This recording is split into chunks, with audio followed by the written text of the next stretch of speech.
The UK Government is in close contact with our international partners on this issue. The first duty of government is the safety and security of our citizens, and my department is working tirelessly to ensure the safety of British nationals. Over the weekend, I spoke with the UK Chargé d'Affaires in Caracas, and all our embassy staff are safe and accounted for and are working to support the approximately 500 British nationals in Venezuela. Our travel advice currently advises against all travel to Venezuela, and British nationals in Venezuela should closely follow our travel advice, which will be kept up to date. Madam Deputy Speaker, we should be under no illusion as to the nature of the Maduro regime. A once functioning democracy has become a hub for very dangerous organised criminal gangs. Corrupt links involved Iran, with Hezbollah increasingly present in recent years, as well as malign support from Russia. And a regime which has facilitated illicit finance, sanctions evasion and organised criminal activity, including narcotics trafficking and illegal gold trading. That undermines the security of the whole region, including UK overseas territories, as well as the United States and other regional partners. The country has been driven into economic ruin with an 80% drop in their GDP in a decade. Over 8 million people have left, causing instability elsewhere in the region. And we have seen Maduro's regime systematically dismantle democratic institutions, silencing dissent and weaponising state resources to maintain power through fear and corruption. The International Criminal Court has opened an investigation into possible crimes against humanity following reports of hundreds of extrajudicial killings, including at the hands of Venezuela's security services and paramilitary groups under the regime's command. And UN investigators have repeatedly reported a pattern of arbitrary detentions, tortures and killings. In July 2024 presidential election, millions of Venezuelans voted, but the official results have never been published.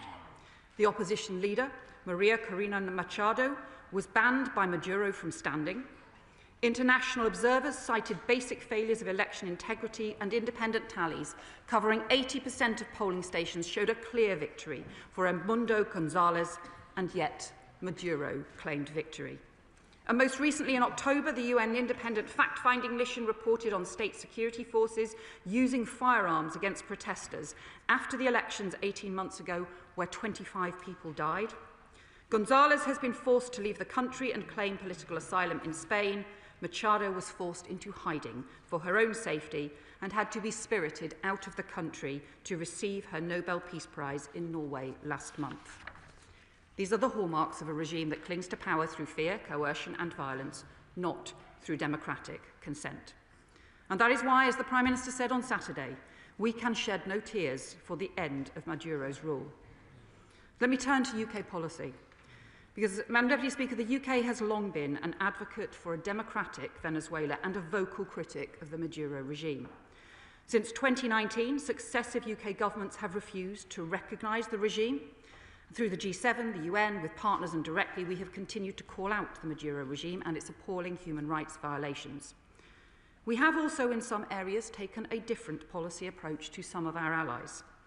Our other Five Eyes partners have closed their embassies, but we have maintained our diplomatic mission in Caracas at a much more senior level than many of our partners, and seeking dialogue, sustaining direct contact with the opposition, supporting Venezuelan civil society, and advocating for British interests.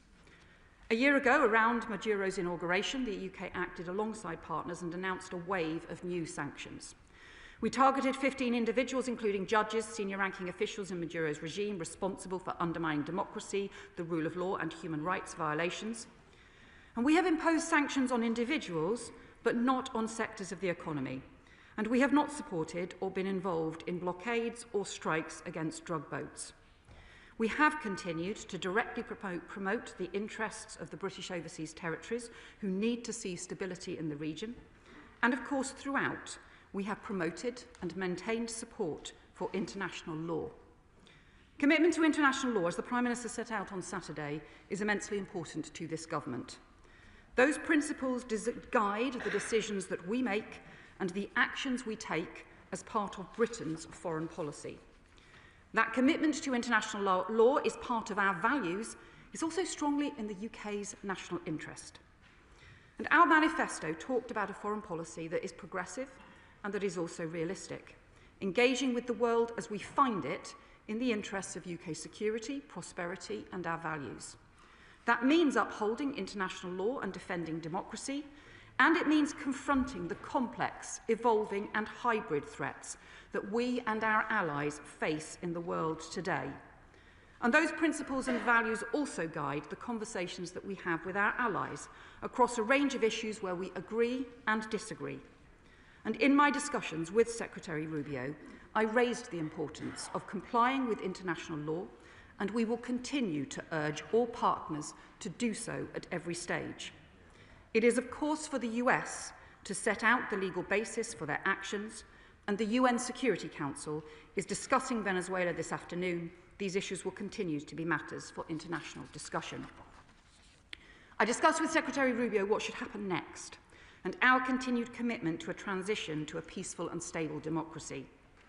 Our collective immediate focus must be on avoiding any deterioration in Venezuela into further instability, criminality, repression or violence. That would be deeply damaging for the people of Venezuela, our own overseas territories, our allies and in the US and other regional partners. The UK has long been clear that the leadership of Venezuela must reflect the will of the Venezuelan people. So the international community must come together to help achieve a peaceful transition to a democratic government that respects the rights and will of its people. That must mean action on the economic crisis, the release of political prisoners, the return of opposition politicians, an end to political repression, respect for human rights, and plans for the holding of free and fair elections. And I urge the acting President, Delcy Rodriguez, to take these steps forward because the people of Venezuela have a right to decide their own future. The US Secretary of State and I discussed the particular role that the UK can play to support a peaceful democratic transition and stability. Because drawing on our embassy in Caracas and on the work that we have done over many years to build up relationships and dialogue with Venezuelan opposition parties and with the current authorities and regime, and of course, our relationship with the US. To that end, I have also spoken today with Venezuelan opposition leader Marina Corina Machado, and her unwavering fight for democracy, human rights, and the rule of law in Venezuela and against oppression is inspirational, and we will keep in touch over the days and weeks ahead. Finally, Madam Deputy Speaker, let me turn briefly to another matter. The House will have seen recent comments from the United States and from Denmark regarding Greenland. Let me be very clear on the UK position. Greenland is part of the Kingdom of Denmark. Our close European partners, our long-standing NATO allies, and all our countries work closely together on security issues and will always do so. The future of Greenland is a matter for the Greenlanders and Danes and no one else. I commend this statement to the House. I call the Leader of the Opposition, Kemi Badenoch. Thank you, Madam Deputy Speaker, and I would like to